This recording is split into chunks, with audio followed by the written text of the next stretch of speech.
Okay, it's daily wrap time again, and we're here inside the Wallabies press conference room. They've just named their team. Beth, there's been 10 changes for this Georgia clash.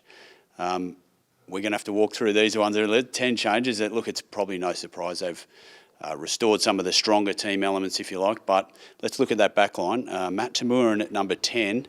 That's probably the highlight selection out of this whole team naming, isn't it? Yeah, that's been the big debate, the fact that the Wallabies haven't really stuck with a halves pairing throughout this tournament, and now Matt Tamuir is the third 10 to be picked. Obviously Christian Lealiifano and Bernard Foley have played already, and Tamuir's come off the bench and been really strong, and that was something that obviously really impressed Michael Cheika. And then the other big one is Jordan Petaia picked again on the wing, so he's expected to get a few more minutes this week, but unlikely to play the full game. But still a really exciting retention there.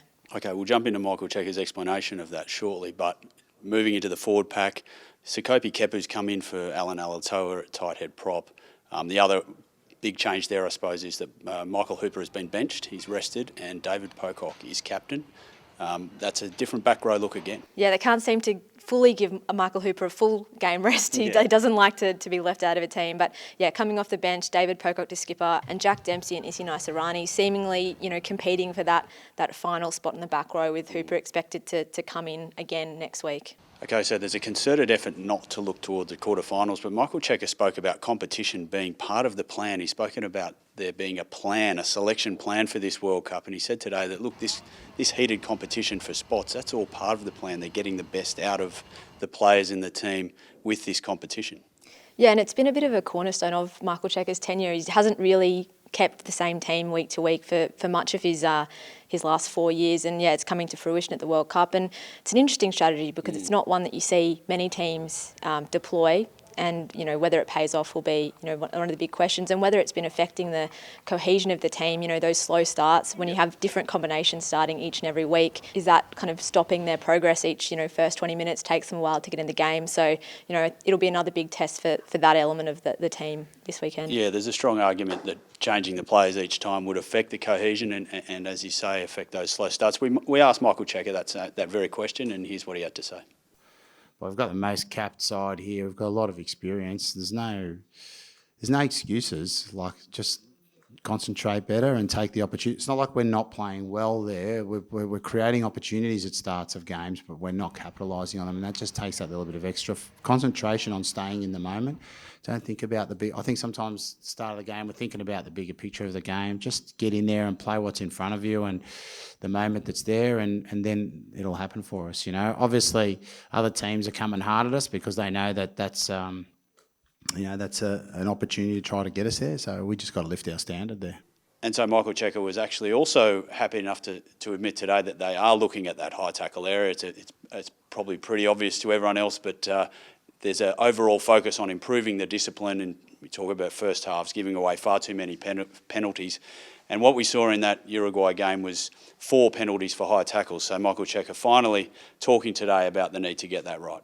No matter how you see the pictures, the penalties are real, right? So you've got to do something, because whether it's truth or perception, we're getting the arm raised against us, and we're losing players to the bin for things that we shouldn't be. So we've got to improve our tackle.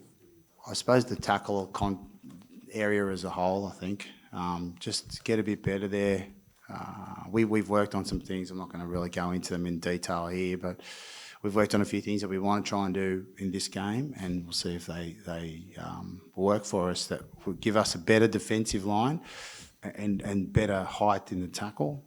So Georgia are noted as a very powerful scrummaging nation, and they're not going to be any pushovers at the World Cup, Beth, are they? They've shown, particularly against Wales and beating Uruguay, that they're a decent team. Yeah, against Wales, as you mentioned, they used the driving maul to perfection to score a few tries, and they've looked at like a really improved side after kind of some up and down seasons. So, the Wallabies will need to get that set piece right to try and get over a Georgian team that, wants to finish this World Cup on a high as well, and they have nothing to lose. They do. Obviously, there's a big game tomorrow night that's going to affect how things are going. Fiji are taking on Wales, and before the tournament, everyone thought Fiji might really take it to Wales in this game and even squeak through. They can't make the finals now, but they can definitely affect the way that our pool ends up if they knock off Wales. And Isi Naisarani, who's a proud Fijian-born man, he was asked about that question. Can Fiji knock off Wales tomorrow? Yeah, I'm confident that they can beat Wales Wales tomorrow, but we'll see how they goes. But they have some good players playing in Europe that will make Fiji proud tomorrow. Okay, so we'll wait and see how that one turns out. But obviously the Wallabies move down to Shizuoka on Thursday to play their game on Friday night against Georgia. And then after that, with a victory, then we move down to Oita for the quarterfinals. But we'll be back with more updates with the Daily Wrap tomorrow.